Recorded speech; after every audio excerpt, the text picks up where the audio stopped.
नमस्कार साथियों। आप सभी का एबीपी लर्निंग हब के ऑनलाइन प्लेटफॉर्म पर हार्दिक स्वागत है। कल हमने 10th क्लास का चैप्टर नंबर 3 यानी धातु और अधातु हमने स्टार्ट कर दिया था। और उसके अंदर हमने धातु किसे कहते हैं, धातुओं के कितने भौतिक गुणधर्म होते हैं, उनको हमने वन बाय वन अच्छे से कवर किया था। आज अपने पढ़ेंगे अधातु के बारे में कि अधातु क्या होती है। तो आपकी जो अब हेडिंग होनी चाहिए वो होगी अधातु। अधातु जिसको अपने बोलते हैं नॉन मेटल।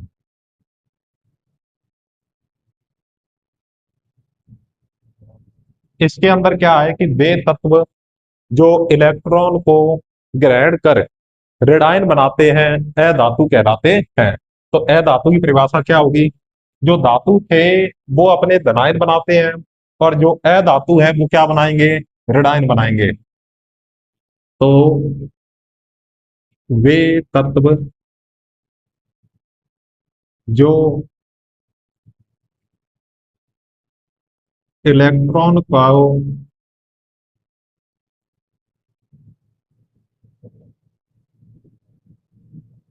ग्रहण कर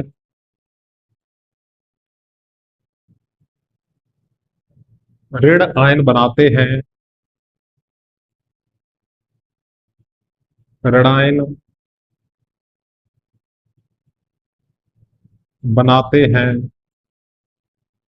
कि जो इलेक्ट्रॉन को ग्रहण कर, अधातु में हमने कहा था कि इलेक्ट्रॉन को त्याग कर धनायन बनाएंगे, और ये क्या करेंगे कि इलेक्ट्रॉन को ग्रहण कर ऋणायन बनाते हैं, अधातु कहलाते हैं। उन तत्वों को अपने क्या बोलते हैं? अधातु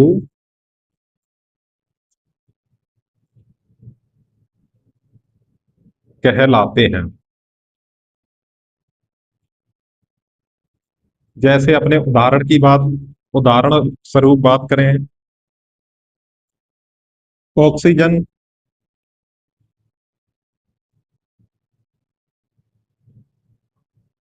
ऑक्सीजन क्या करता है कि ये दो इलेक्ट्रॉन को ग्रहण करता है, तो इसकी संयोजकता होती है 2 या -2। तो जो ऑक्सीजन होगा वो क्या होगी? एक अधातु होगी। अपने कहें कार्बन, जिसको अपने सी से रिप्रेजेंट करते हैं, और इसकी संयोजकता होती है +-4 होती है। तो ये भी क्या है? एक अधातु है। क्लोरीन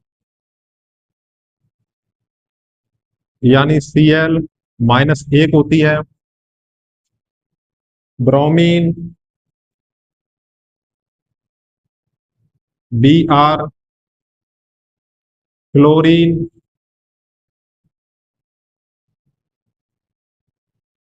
सल्फर, इसकी भी संयोजकता -2 होती है, एटसेट्रा ETC। तो ये हमने किसके उदाहरण पढ़े? अधातु के हमने कुछ उदाहरण देखे कि oxygen, carbon, chlorine, bromine, fluorine और सल्फर। और क्लोरीन को अपने रिप्रेजेंट करते हैं F के द्वारा। तो जो इलेक्ट्रॉन को ग्रहण करके ऋणायन बनाते हैं अधातु कहलाती है। और अधातु के हमने इतने सारे ये एग्जाम्पल देखे। और इसमें हम लिख सकते हैं कि अधातु को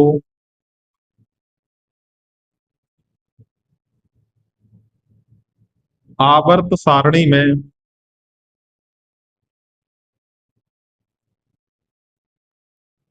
बाईं ओर लिखा जाता है, बाईं ओर लिखा जाता है।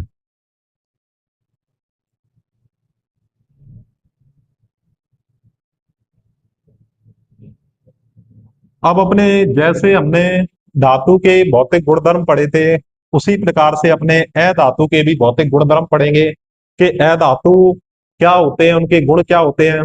लगभग जो धातुओं के गुणधर्म जो होते हैं वो अधातु के एकदम क्या होंगे? अपोजिट होंगे।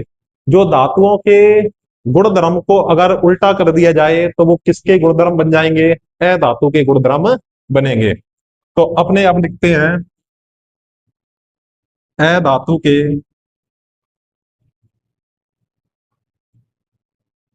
भौतिक गुणधर्म।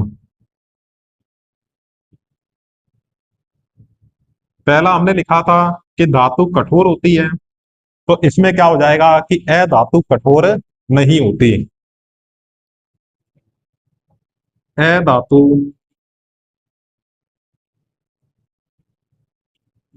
कठोर नहीं होती।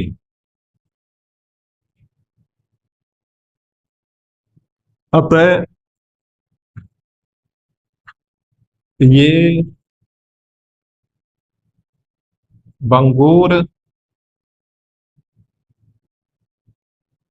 प्रकृति की होती है। जैसे कार्बन, और कार्बन को ही क्या बोला जाता है, अपने कार्बन का जो प्रतीक होता है वो सी होता है, और इसी को अपने क्या बोल सकते हैं, कोयला। के वे पदार्थ जिनको पीटने पर वह टुकड़ों में टूट जाता है, जैसे कोयले पे अपने जब चोट करते हैं तो वो बारीक बारीक टुकड़ों में टूट जाता है, तो इसको अपने क्या कहते हैं, भंगुर प्रकृति बोलते हैं।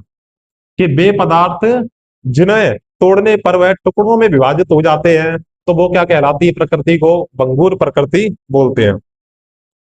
अब इसके अंदर अपने कुछ अपवाद भी देखेंगे कि जो उल्टा होता है,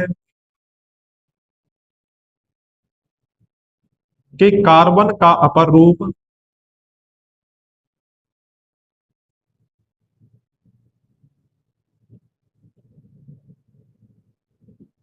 कि ये अपर रूप क्या होते हैं, कार्बन का अपर रूप,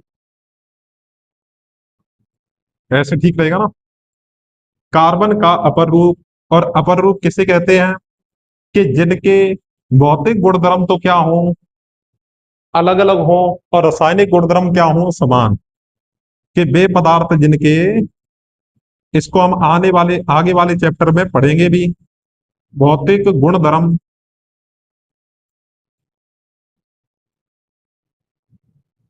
भौतिक गुणधर्म अलग अलग तथा रासायनिक गुणधर्म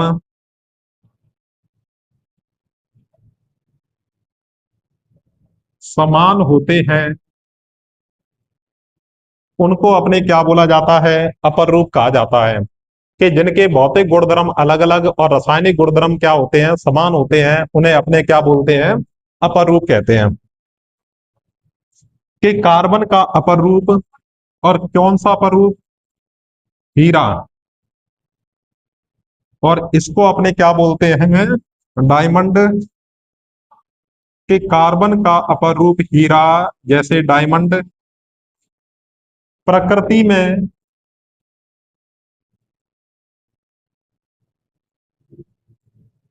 विद्यमान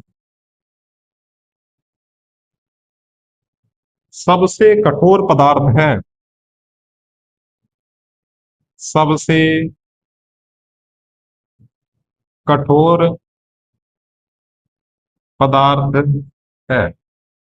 तो इसका जो अपवाद आ गया वो कौन सा आ गया, कि डायमंड, कि ये प्रकृति में सबसे ज्यादा कठोर पदार्थ है, कि इसके अलावा कोई दूसरा नहीं है इतना कठोर। और इसका प्रयोग है वो चट्टानों को काटने में भी काम में लिया जाता है।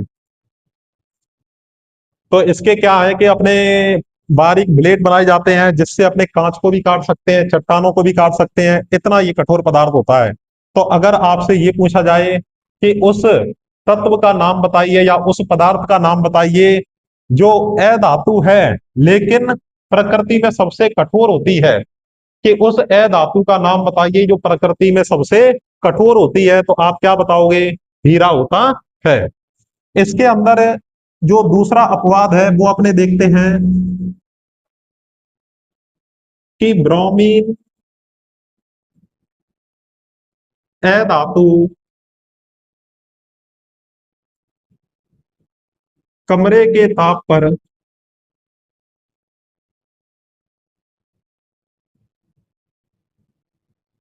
द्रव अवस्था में पाई जाती है।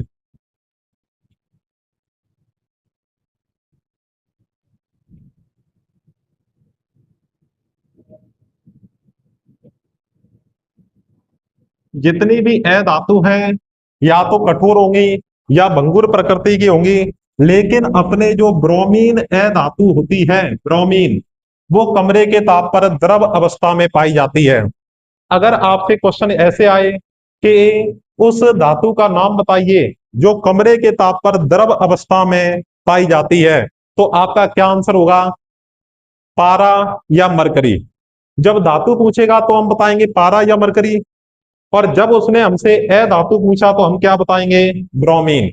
कि ऐसी अधातु का नाम बताइए जो कमरे के ताप पर द्रव अवस्था में पाई जाती है, तो उसका क्या नाम होगा? ब्रोमीन होगा।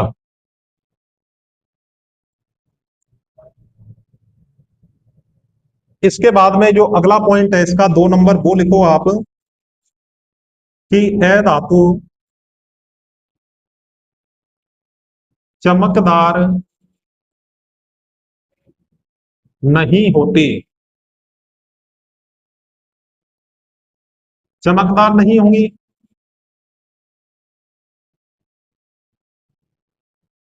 लेकिन इसी के अंदर अपने क्या पढ़ेंगे? अपवाद। कि एक ऐसी भी धातु है जो चमकदार होती है, जैसे आयोडीन। आयोडीन एक चमकदार अधातु है। चमकदार अधातु है। कि आयोडीन है वो कौन सी है? कि अपने ये कह सकते हैं कि आयोडीन एक चमकदार अधातु है। तो ये हमने क्या देखे? अधातु के भौतिक गुणधर्म। इसके हमने 2 भौतिक गुणधर्म देख लिए कि ये कठोर नहीं होते, भंगुर प्रकृति के होते हैं, जैसे कार्बन या कोयला। इसके अपवाद में हमने कार्बन का पररूप होता है हीरा, वो प्रकृति में विद्यमान सबसे कठोर पदार्थ है। एक ब्रोमीन अधातु होती है जो कमरे के ताप पर द्रव अवस्था में पाई जाती है। अधातु चमकदार नहीं होती, लेकिन जो आयोडीन है वो एक चमकदार अधातु है।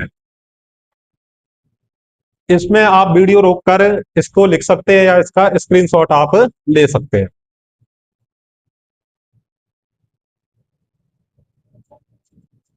इसके बाद में अपने इनके नेक्स्ट जो गुणधर्म है वो पढ़ेंगे 1 बाय 1।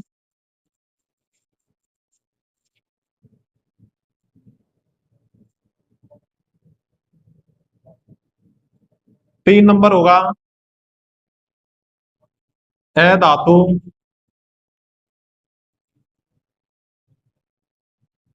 तन्य नहीं होती।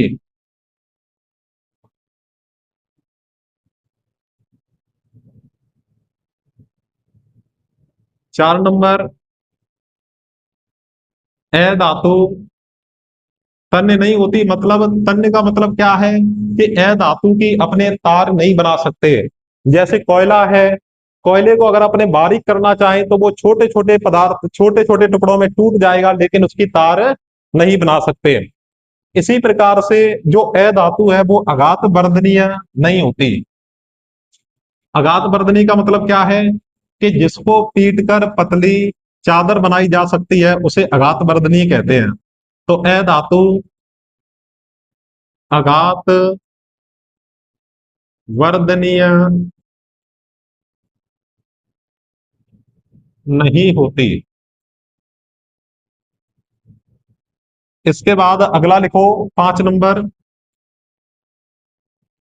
कि अधातु विद्युत की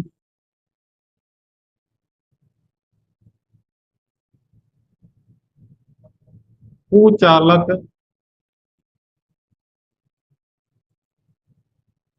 होती है। कि सभी अधातुएं होती है वो विद्युत की कुचालक होंगी।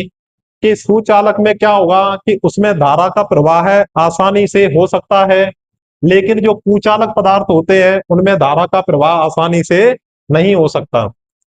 तो इसमें भी एक अपवाद है। वैसे तो सभी अधातु विद्युत की कुचालक होती हैं, लेकिन कार्बन अधातु का अपर रूप, एक अपर रूप होता है कौन सा? ग्रेफाइट। एक हमने हीरा के बारे में देखा और एक ग्रेफाइट। वैसे मुख्य रूप से कार्बन के तीन अपर रूप होते हैं। एक नंबर पर हीरा, दो नंबर पर ग्रेफाइट, और तीन नंबर पर अपने बात करें फ्लोरीन।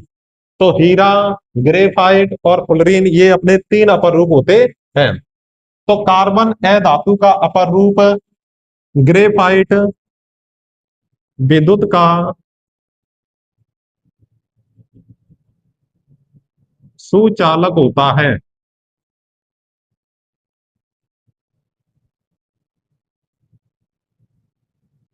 कि उस अधातु का नाम बताइए जो विद्युत की सुचालक होती है। तो उस अधातु का नाम क्या होगा? आप इसे इन्वर्टेड कॉमा में बंद कर सकते हो। क्या नाम होगा? ग्रेफाइट। इसके बाद में 6 नंबर की अधातु कठोर सतह से टकराकर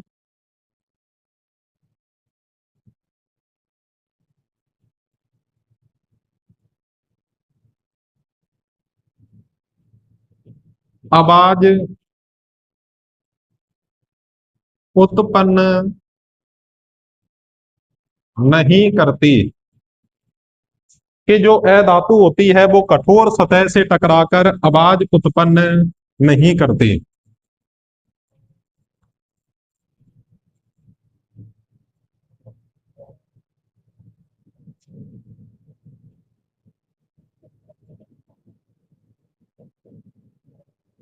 तो ये अपने क्या थे कि इसके मुख्य मुख्य जो गुणधर्म थे, भौतिक गुणधर्म, वो अपने पढ़ लिए।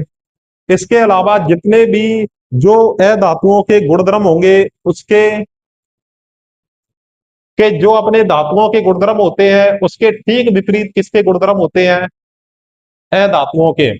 जैसे हमने कहा कि जो धातु कठोर होती है, लेकिन जो अधातु है वो कठोर नहीं होती। धातु है वो चमकदार होती है, ये चमकदार नहीं होती। धातु तन्य होती है, यह तन्य नहीं होती। और जो अधातु आघात वर्धनीय होती है और ये नहीं होती। कि धातु है विद्युत की सुचालक होती है, जो अधातु है विद्युत की क्या होगी? कुचालक होगी। और जो धातुएं होती हैं वो कठोर सतह से टकराकर आवाज उत्पन्न करती हैं। और धातुओं के इस गुण को सोनोरस या ध्वनिकता कहते हैं। लेकिन अधातु कठोर सतह से टकराकर आवाज उत्पन्न नहीं करती। देखो इसके जो गुणधर्म है वो ज्यादा इंपॉर्टेंट नहीं है, लेकिन यहां से जो प्रश्न आता है वो इनके अपवाद में से प्रश्न आता है। कि जैसे आपसे पूछ लिया जाए कि ऐसी धातुओं के नाम बताइए जो मुलायम होती है और जिसको चाकू से आसानी से काटा जा सकता है। तो इसके वो तीन एग्जाम्पल मैंने बताए थे, कौन कौन से? Sodium, potassium, lithium. कि उस अधातु का नाम बताइए जो कमरे के ताप पर द्रव अवस्था में पाई जाती है। तो वो हो जाएगा ब्रोमीन। धातु पूछ ले तो हम बताएंगे पारा या मरकरी बताएंगे। देखो इससे संबंधित मैं कुछ सवाल भी लिखता हूं, उनके अपने जवाब भी देंगे यहाँ पे। जैसे आपके एनसीईआरटी बुक के अंदर कुछ क्वेश्चन है कि ऐसे धातु के उदाहरण दीजिए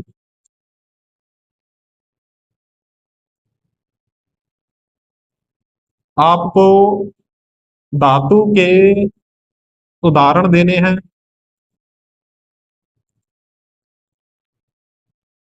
इसके अंदर जो एक नंबर पे होगा, कमरे के ताप पर द्रव होती है।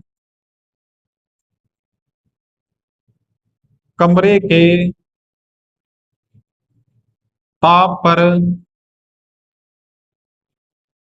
द्रव होती है। कि ऐसी धातु जो कमरे के ताप पर गर्भ होती है, उसका आंसर आपको लिखना है। तो आप साथ साथ में आंसर लिखते रहेंगे और बाद में इसको अपने मैच कर लेंगे। दूसरा प्रश्न है कि चाकू से आसानी से काटा जा सकता है। चाकू से आसानी से काटा जा सकता है। तो वही प्रश्न आ गया कि ऐसी धातु जिन्हें चाकू से काटा जा सकता है या मुलायम होती है। इसके बाद में जो 3 नंबर होगा प्रश्न है वो आपका है, ऊष्मा की सबसे अच्छी चालक होती है। ऊष्मा की सबसे अच्छी चालक धातु, कि ऐसी धातु जो ऊष्मा की सबसे अच्छी चालक होती है। तो इसमें हमने दो धातुओं के नाम लिखे थे। तो आप साथ साथ में इनके आंसर भी लिखते जाओगे और बाद में हम इनके आंसर को मैच कर लेंगे। चौथा प्रश्न है कि ऊष्मा की कुचालक होती है।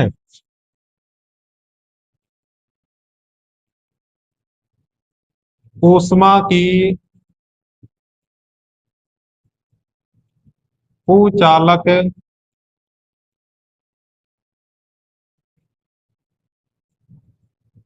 होती है। ये हमारा कंप्लीट पहला प्रश्न था। इसका आंसर आप इसके नीचे लिखोगे। इसके बाद में जो दूसरा प्रश्न है अपना वो है, अघात वर्ध्य तथा तन्य का अर्थ बताइए। अघात वर्ध्य तथा तन्य का अर्थ बताइए।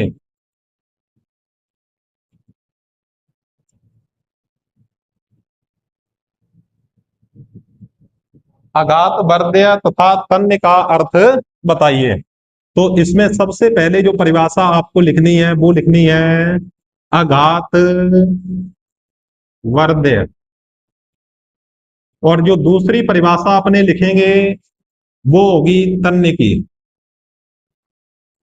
तो इतने एक बार आप क्वेश्चन करो, देखते हैं कौन कौन इनके सही जवाब दे पाता है।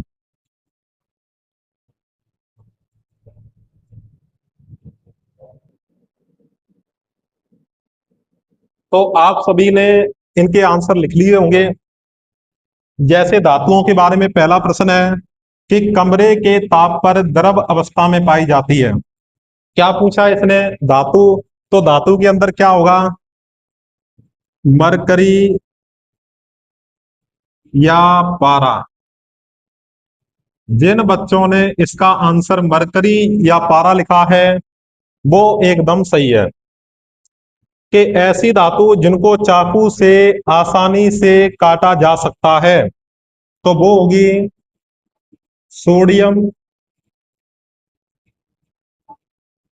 कोमा लिथियम और पोटेशियम। आप पोटेशियम को पहले भी लिख सकते हो। पोटेशियम, सोडियम, लिथियम और पोटेशियम। ऊष्मा की सबसे अच्छी चालक तो वैसे तो होती है चांदी, सबसे अच्छी चालक होती है, लेकिन हम चांदी का प्रयोग नहीं करते। क्यों? क्योंकि ये ज्यादा क्या होती है, कॉस्टली होती है, महंगी होती है। तो कौन सी धातु है जो ऊष्मा की अच्छी चालक है? एक नंबर पे आएगा चांदी, और 2 नंबर पे अपने बात करेंगे कॉपर की। ऊष्मा की कुचालक होती है, कि ऐसी धातु जो ऊष्मा की कुचालक होती है तो उसका आंसर है, एक तो होगा बेटा लेड, जिसको अपने पी बी से लिखते हैं, और एक होगा मरकरी, जिसको एच जी से लिखते हैं। अगात वर्धनीय व तन्य का अर्थ बताइए। अगात वर्धनी में क्या है कि उसकी पतली चादर बना सकते हैं, और तय से तन्य और तय से तार होता है, इसमें तार बना सकते हैं। ऐसी धातु जिसको पीट कर पतली चादर बनाई जा सकती है।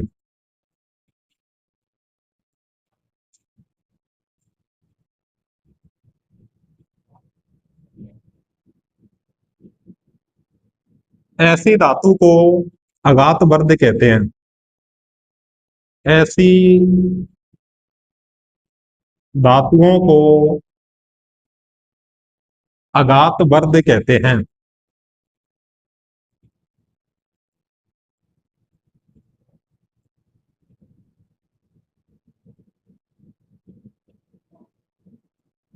इसके बाद में जो तन्य होती है कि तार बना सकते हैं, कि ऐसी धातु सेम इसी की अपने लैंग्वेज में लिखेंगे। तो लिखो, ऐसी धातु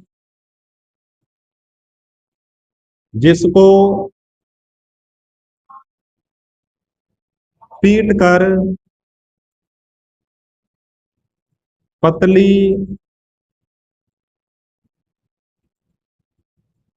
तार बनाई जा सकती है।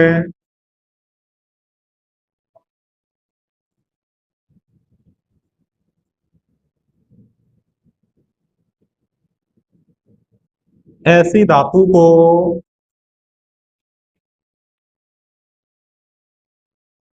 धातुओं या धातु को तन्य कहते हैं। और अगर आपसे ये पूछ लिया जाए कि सबसे अधिक तन्य धातु कौन सी होती है, तो हम बताएंगे सोना होती है। और क्यों होती है? क्योंकि 1 ग्राम सोने से 2 किलोमीटर लंबी तार बनाई जा सकती है। तो ये इसके क्या थे, मेन मेन अपने गुणधर्म थे। हमने गुणधर्म को 1 बाई 1 बड़े आसान तरीके से सीखा। तो एक बार जैसे आपको समझ में थोड़ा कम आया हुआ हो, तो इसी वीडियो को रिपीट करके वापस आपको देखना है। तो हमने क्या देखा कि धातुओं के गुणधर्म हो गए, धातु किसे कहते हैं और अधातु किसे कहते हैं, और अधातुओं के हमने गुणधर्म कर लिए, और उनसे संबंधित हमने कुछ सवाल कर लिए। तो आज की क्लास में अपने इतना ही पढ़ेंगे। तो आपको ये क्लास कैसी लगी आप कमेंट करके जरूर बताइए। और अगर आप इस चैनल से नए जुड़े हैं, तो अपने एबीबी लर्निंग हब के यूट्यूब चैनल को ज्यादा से ज्यादा सब्सक्राइब करें और अपने दोस्तों के साथ में शेयर करें। धन्यवाद।